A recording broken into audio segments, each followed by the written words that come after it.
Tekanan darah tinggi dan stroke, ya, kedua-dua ini memang ada kaitan dan begitu yang orang kata sinonim lah bagi individu. Seperti kata orang kuku dengan isi. Isi dengan kuku dan isi. Baik, barangkali kita boleh terus saja ni Tuan Najib. Betul, baiklah doktor, kita akan mengetahui sebanyak tentang apa itu tekanan darah dan mungkin kita selalu mendengar tekanan darah. Jadi apa yang perlu untuk kita ketahui dengan lebih terperinci lagi tentang tekanan darah tersebut? Silakan doktor. Jadi memperkenalkan apa itu tekanan darah tinggi. Tekanan darah dalam bahasa Inggeris ni biasanya doktor-doktor bagi tahu kan blood pressure. Jadi ini ialah sukatan tekanan dalam saluran darah arteri. Ianya dalam kadar milimeter merkuri lah. Ia diperlukan supaya dapat darah itu menyalur ke seluruh badan kita. Biasanya kadar normal tekanan darah ialah 120 per 80 lah milimeter merkuri dan ia boleh berubah sepanjang hari, boleh naik atau turun. Jadi itu yang dimaksudkan dengan tekanan darah dan saya percaya bagi setiap individu mengikut peringkat umurnya ada range tekanan darah yang sudah ditentukan.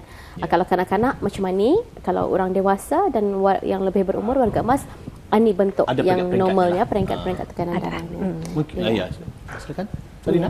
Barangkali kita mengetahui juga. Kalau tadi tekanan darah, apa pula yang dimaksudkan dengan tekanan darah tinggi? Jadi tekanan darah tinggi ialah tekanan ke atas 140 ataupun 90. Sebabnya ia sukatan kan. Jadinya tanda-tanda tekanan darah tinggi itu biasanya penghidap tekanan darah tinggi tidak ada simptom-simptom khusus pulang. Jadinya ada dikenalilah tekanan darah ataupun hipertensi ini hanya penyakit tidak berjangkit yang membunuh secara senyap sebab tidak ada simptom. Jadinya sampai terjadi simptom atau gejala sudahnya lambat sikitlah. Jadinya mengikut kaji selidik WHO, 1 dalam 3 orang dewasa bertekanan darah tinggi. Duka citanya 1 dalam 3 orang tidak mengenali sendiri ada tekanan darah tinggi. Dan aja jua didapati dari kajian itu 1 dalam 3 orang dewasa yang menerima tekanan darah tidak dapat mengurangkan tekanan darah mereka ke bawah target 140 atau 90. Itu adalah satu target-target yang penting. Jadi bagi mereka yang memang seringkali membuat rawatan, seringkali juga dicek tekanan darah mereka. Itu yang mula-mula sekali dicek, ya. Dan beralih kepada Dayang Mariani pula, ya. Apakah langkah-langkah yang harus kita ambil untuk menangani masalah tekanan darah? Adalah yang lebih penting kita ni untuk mengenali tekanan darah kita supaya ambil langkah-langkah untuk mencegah dan merawat tekanan darah tinggi secepat yang mungkin lah. Ini adalah sebab supaya kita ni tidak menimbulkan lagi komplikasi yang lebih teruk. Jadi sekiranya kita akan mengetahui lah, macam saya sendiri. Macam mana untuk kita mengetahui tentang darah tinggi saya? Adalah penting juga kita ni mesti membuat pemeriksaan sekurang-kurangnya setahun sekali di pusat kesihatan yang terdekat dan juga boleh menghadiri kempen-kempen kesihatan yang sering diadakan di Kementerian Kesihatan dan di samping itu juga kita ni boleh adanya mesin sukatan tekanan darah sendiri yang di rumah. Yang bagi mereka yang mendapatkan artinya membelilah. Ya, membeli. Tapi saya percaya kalau menggunakan mesin memeriksa tekanan darah ini yang kalau yang dulu tu agak sukar tapi mesin ini sudah ada yang digital. Jadi agak mudah didapatilah. Tapi saya percaya ada kalangan masyarakat kita ni kurang faham apa sebenarnya sistolik dan distolik. Yang kita ni tahu atas dan bawah tu ada fungsi-fungsinya. Barangkali dapat diterangkan. Jadi angkar nombor di atas satu sistolik, iaitu tekanan yang terjadi kalau ni masa jantung berpam itu. Dan diastolik ialah tekanan darah kita masa bila jantung kami relax. Jadinya kalau ni tekanan darah tinggi, selalunya tinggi-tinggi, ia boleh merosakkan jantung dan buah pinggang sebab membebankan kan. Jadinya orang-orang yang tidak terkawal tekanan darahnya, dia orang punya risiko untuk menghidap penyakit-penyakit macam serangan jantung, stroke, angin akmal ataupun kegagalan buah pinggang yang ni lebih tinggi. Sebenarnya di Brunei kan hasil dapatan program pemeriksaan kesihatan menyeluruh dan promosi kesihatan bagi warga perkhidmatan awam dari tahun 2007 hingga 2011 sudah menunjukkan yang kira-kira 29% orang daripada 21,000 orang yang diperiksa itu bertekanan darah tinggi. Dan juga dalam tahun 2008 hingga 2011 itu sudah ternampaklah yang perjumpaan doktor-doktor di pusat-pusat kesihatan ada 40,000 adalah disebabkan masalah tekanan darah. Jadi kementerian kami pun mengenali masalah inilah dan telah mementingkan kawalan tekanan darah dalam tema Hari Kesihatan Sedunia pada tahun yang lalu. Dan baru-baru ini diutamakan lagi dalam kempen kebangsaan pembenterasan penyakit-penyakit tidak berjangkit. Jadi ini memangnya beban penyakit ini tinggilah dalam masyarakat kami. Brunei, masyarakat kita ni. Jadi macam mana cara mencegahnya, barangkali Mariani dapat menerangkan. Adakah komplikasi tekanan darah tinggi ini dapat dirawat atau macam mana? Adalah penting kita ni harus mencegah sebelum benda ini macam menjadi kronik yang kita ni fikirkan. Adalah penting kita ni mengubah gaya hidup kita ni secara sihat, seperti mengurangkan pengambilan garam dan juga yang berkolesterol dalam makanan base kita lah yang harian.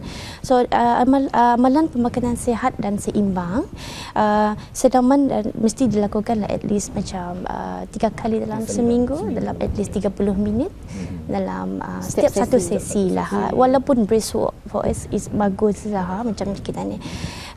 Dan juga adalah juga mesti mengawal berat badan yang ideal. Okay? And then jangan merokok, jangan mengelakkan minuman keras dan sebelah-belahnya mengatasi stres. Okay? Jadi itu adalah satu lagi peringatan yang perlu bagi kita untuk mengingati tentang tekanan darah. Memang tekanan darah tersebut dia kadang-kadang apabila kita berjalan dengan lajunya, kemudian jangan kita periksa darah kita. Ini yang menyebabkan kadang-kadang doktor selalu menasihatkan relax dulu. Relax dulu sebelum. Maklumlah kadang-kadang kalau kita berjalan parking kita di kawasan Ripas ke ataupun di klinik kadang-kadang terlampau jauh, jadinya kita laju untuk just to catch up the time, artinya untuk mengambil masa yang cepat, jadinya menyorang angin-angin kata belum lagi sampai sudah mencek apa darahnya tinggi darahnya, tinggi darah pastinya menjundamnya sampai 200, terkajut je doktor tu. Itu yang menyebabkan kadang-kadang kita perlu untuk kita kena suruh rehat, kadang-kadang akhir sudahnya aku ni kena jadi perlu untuk kita mengetahui tentang kenapa darah tersebut terlalu tinggi apabila kita berjalan dengan laju ataupun apabila kita bersenam, kemudian kita mencek Jadi yang perlu bagi kita ialah jaga juga pemakanan doktor dan Mariani cara pemakanan kita. Kadang-kadang makanan kita pada ketika ini kadang-kadang semuanya jenis fast food. Sihat. Instan, cepat segera. Semua cepat saja. Jadinya ini adalah satu makanan yang memang perlu untuk kita jaga. Lebih lagi kepada anak-anak yang masih kecil yang suka makanan yang kata orang ayam ni. Segera makanan instan. Kalau makan ayam ni pun mereka memang dah suka makanan dagingnya tu. Sukanya kulitnya. Jadinya macam mana doktor? Kalau cara bagilah nasihat sedikitlah kepada orang yang penggemar bagi mereka mengelakkan daripada penyakit darah tinggi menjadi. Jadi yang pentingnya ialah pengetahuan itulah. Jadi amalkan cara hidup yang sihat. Jadi apa tu cara hidup sihat itu ialah untuk makan dengan seimbang, dengan yang betul. Jadinya dari damit sudah mesti kita latih supayanya ia tahu apa yang betul, apa yang lebih sihat untuknya, supaya dapat dia membuat choice yang betul lah macam itu. Saya percaya juga antara lain untuk mengelakkan tekanan darah tinggi ini mesti tidur yang cukup. Ini memang daya sihat yang daya hidup yang sihat lah. Jadinya termasuknya makan betul, rehat betul, menjaga berat badan betul dan bersenam macam mana. Bersenam memang betul. Jadi perlu untuk kita. Kalau makan kuat, senam mesti kuat. Jangan makan lepas makan tidur. Tapi ada juga senarionya selepas melakukan kegiatan fizikal, selepas satu singgah ke kedai, makan lagi. Sama je. Ada kurang, ada tambahnya. Itulah apa dikategorikan, apa yang dikatakan apabila mereka yang menghadapi tekanan darah tinggi ini perlu diobat. Ya. Apa bentuk rawatan yang diberikan? Okey, bagaimana tadi harus tekanan ini dirawat? Jika tekanan darah tinggi melebihi 140 ke 90, haruslah dipantau. Okey, jika sentiasa berterusan tekanan itu, haruslah mendapat rawatan dari doktor seberapa segera. Okey, tapi jika seorang itu mempunyai kencing manis atau masalah buah pinggang, tekanan darah ni bagi seseorang itu mesti dikawal secara ketat, 135/85, sebab komplikasi mereka adalah lebih berganda tinggi. Okey. Jadinya ubat tekanan darah tinggi ni bukan macam antibiotik yang kita ni makan dan kita ni berhentikan, tapi ubat ini harus dimakan berterusanlah kepada mengikut kesihatan seseorang itu. Ada berbagai jenis obat untuk mengurangkan tekanan darah dan rawatan. Tapi jika ada masalah sampingan macam ubat dari tekanan itu, kadang pada pesakit memberitahunya batuk kadang-kadang dengan ubat itu, so haruslah beritahulah kami, macam hubungi jururawat yang biskit yang doktor yang berkonsult supaya mudah, supaya dorang tahu ni pesakit kita kami, so macam supaya menolong juga pesakit kami untuk macam mana mengawal tekanan dorang lah. Ya, sekiranya darah tersebut kita mengetahuilah darah tersebut tinggi. Jadi bagaimana kalau berkuranganlah, artinya normal sudah.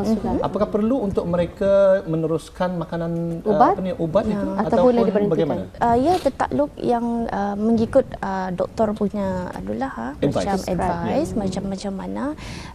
Kadang-kadang kalau terlampau rendah macam 100 ke bawah, so usually kami refer doktor lah macam mana dah pesakitnya paling kunyah, dan kami cek tekanannya rendah mana.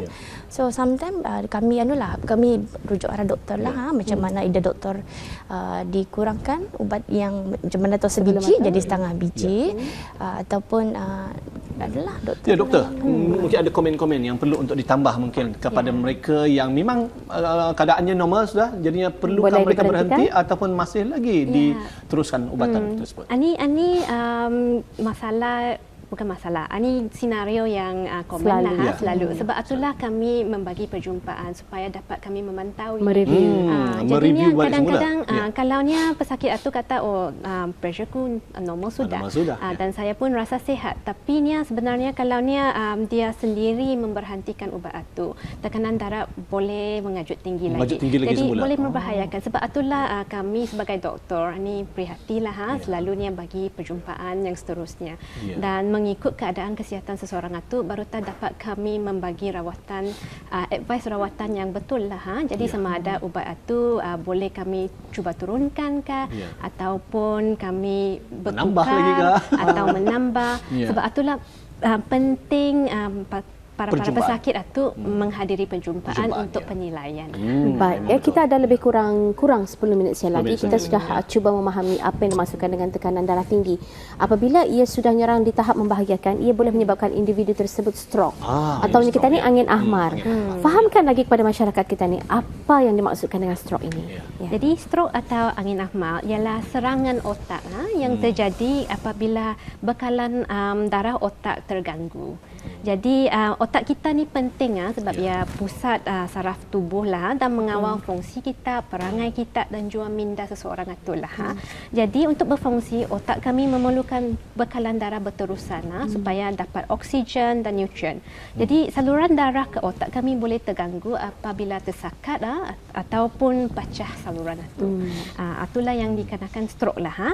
Jadi stroke di Brunei adalah penyebab maut keempat.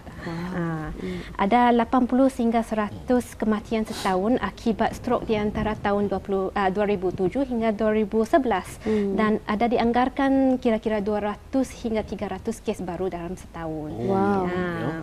Agak tinggi. Doktor, kalau kita mengetahui, alhamdulillah juga kita telah mengetahui tentang tanda-tanda stroke tersebut, kenapa ini terjadi, mungkin darah tersebut tidak sampai ataupun melebihi ke otak ya.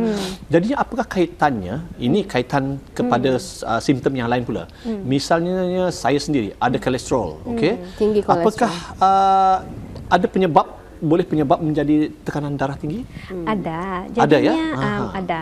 Tapi setahu kita kan, jadi kalau kecetusan bekalan darah itu terjadi, jadi apa yang macamnya kolesterol tinggi yang memakatkan darah kita, jadi payahkan darah mengalir ke otak kami. Jadi itu salah satu risiko-risikonya. Nanti akan saya membincang lagi lah dengan lebih mendalam risiko-risiko lain lah. Ada risiko yang boleh kami ubah, ada risiko yang tidak dapat kami ubah ya itulah.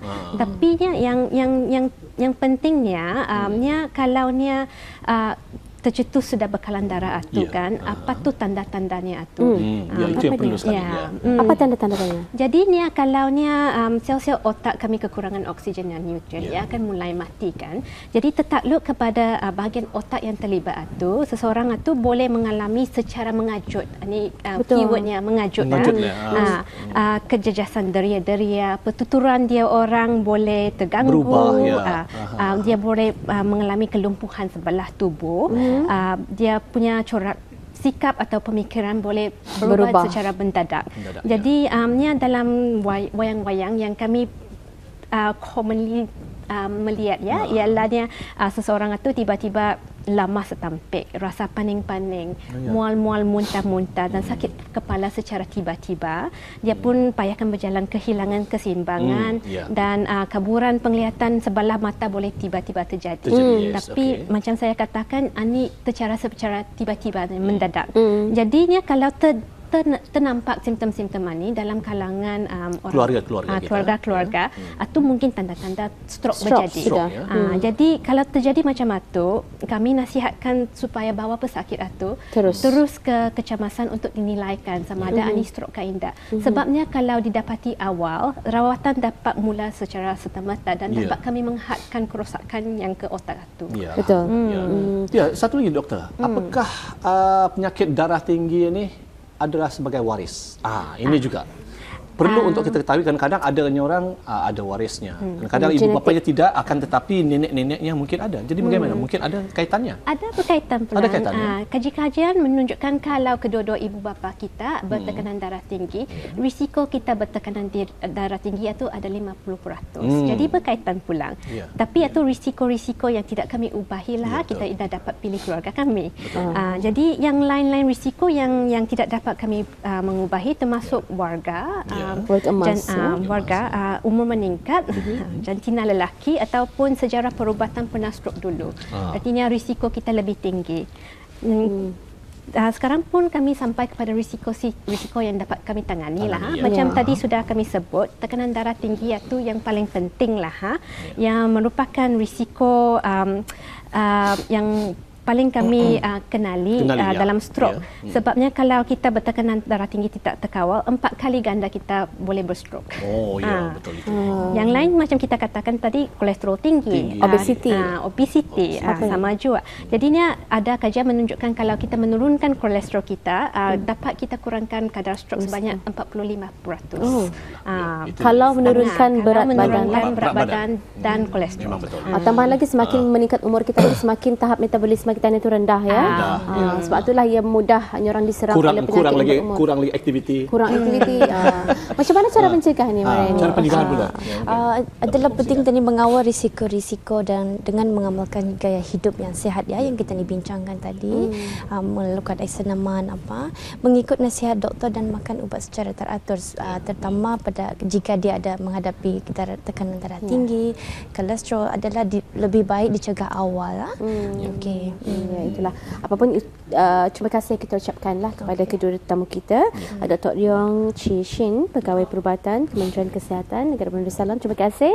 Sama-sama. Dan juga kepada Mariani Haji Mustafa, Staff Nurse di Neurology.